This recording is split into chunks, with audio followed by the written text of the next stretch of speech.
हमने इससे पहले फिल्म मेकिंग के थोड़े प्रोसेस को समझा, डेवलपमेंट फेज से लेके प्री प्रोडक्शन से लेके प्रोडक्शन, और प्रोडक्शन के बाद पोस्ट प्रोडक्शन।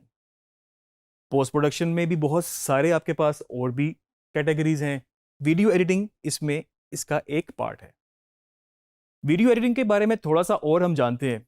सबसे पहले इसकी डेफिनेशन मैं आपको बताता चलूं, जो कि बड़ी आसान है, और मेरा ख्याल से इस डेफिनेशन से ही आपको क्लियर हो जाता है कि वीडियो एडिटिंग बेसिकली है क्या। It's a process of manipulating or rearranging video shots to create a new work.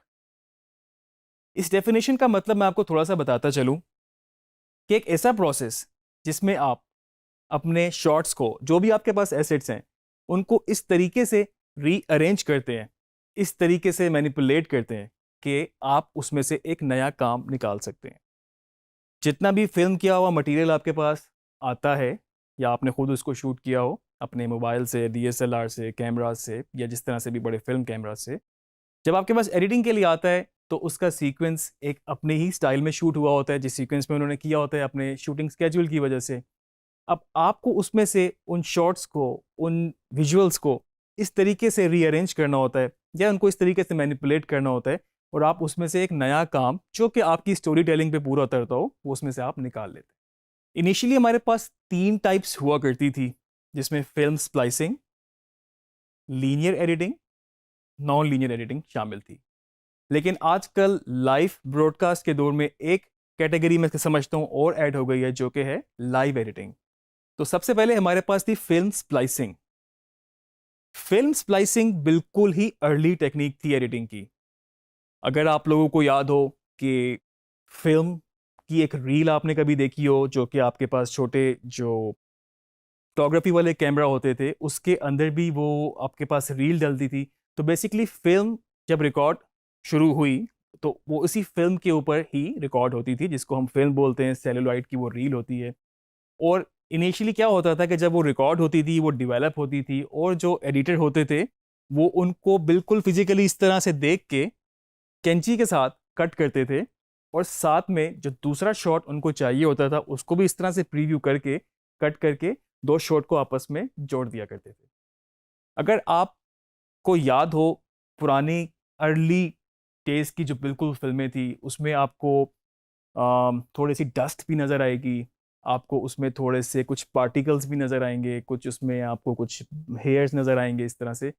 तो दर हकीकत वो असल में ही उस रील के ऊपर आ जाया करते थे, और जब आप उसको देखते थे तो उसके ऊपर वो चीज़ें वैसी आ रही होती थी। जब आप 2 शॉट को जोड़ते थे तो कई दफ़ा बीच में थोड़ी सी एक डिस्टॉर्शन सी होती थी। तो बेसिकली जब वो उस तरह जुड़ते थे तो वो उस वजह से आपको वो नज़र आते थे।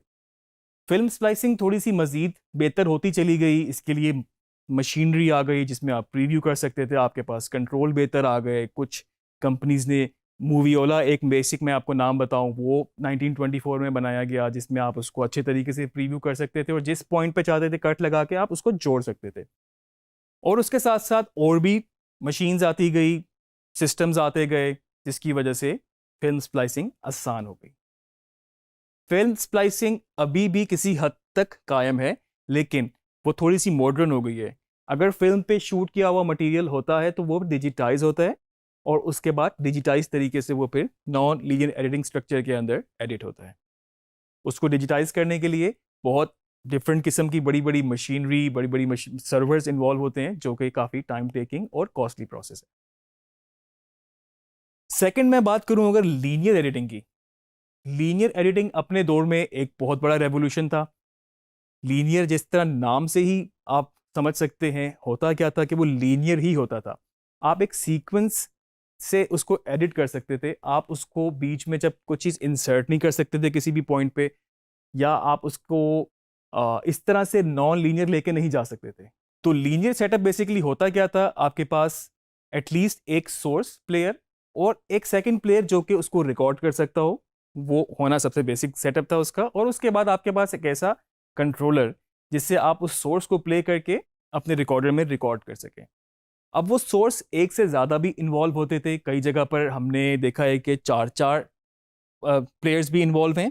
और वो प्लेयर्स बेसिकली, इससे हमें फ़ायदा क्या होता था कि आपने एक प्लेयर से एक शॉट लिया, उसको अपने रिकॉर्डर में रिकॉर्ड किया, जो एक फाइनल टेप पे रिकॉर्ड हो रहा है।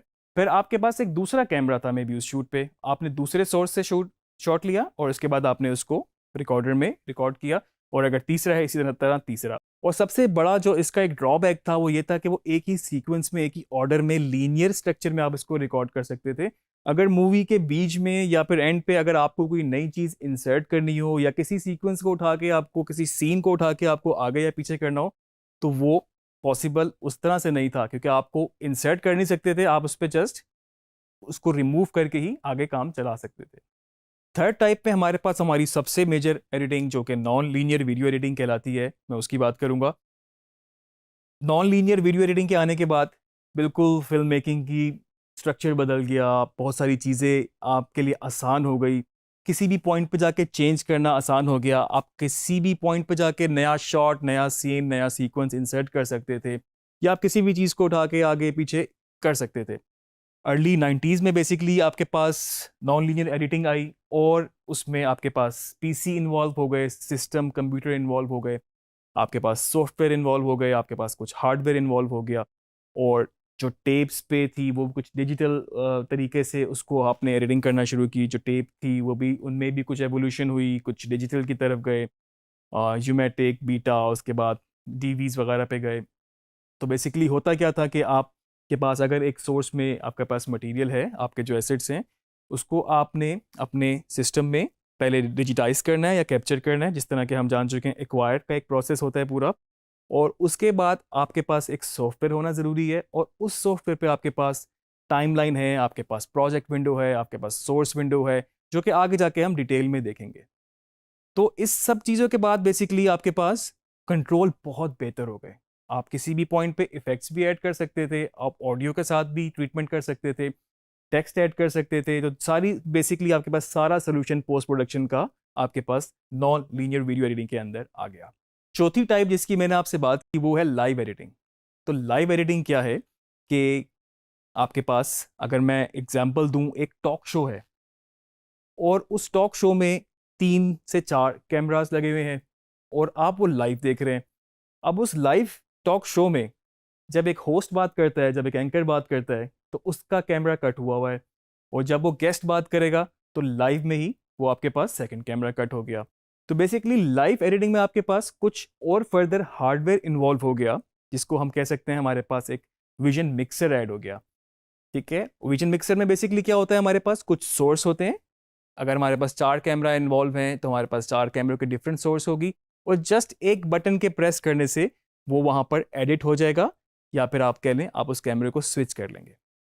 तो ये तो एक बिल्कुल बेसिक सा सेटअप था लाइव एडिटिंग का। लेकिन अगर मैं बड़े स्केल पे बात करूं, मे बी स्पोर्ट्स प्रोडक्शन में, क्रिकेट मैचेस में 20+ कैमराज इन्वॉल्व हों, 28 to 30 कैमराज लगे हों, आपके पास डिफरेंट सोर्सेज हों, आपके पास ग्राफिक्स भी आ रहा है, आपके पास प्ले आउट भी आ रहा है, आपके पास लाइव कैमरा भी हो रहे हैं, तो उसके पास आपके पास इतना ही बड़ा विजन मिक्सर है, स्विचर है आपके पास, और वहीं पर आप उसको लाइव, जो कैमरा आपको कट करना है तो आप उसको दिखा सकते हैं। तो आप सोच सकते हैं कि ये कितना हेल्प आउट करता है स्टोरी टेलिंग में, कि आप लाइव उसी वक्त उसको एडिट कर लेते हैं। अक्सर स्पोर्ट्स के अलावा ब्रॉडकास्ट, कॉन्फ्रेंस, टॉक शोज वगैरह में लाइव एडिटिंग ही यूज़ होती है। तो ये थी हमारी 4 basic video editing types. Main subject हमारा नॉन लीनियर वीडियो एडिटिंग है, आगे जाके हम उस पर मजीद बात करेंगे।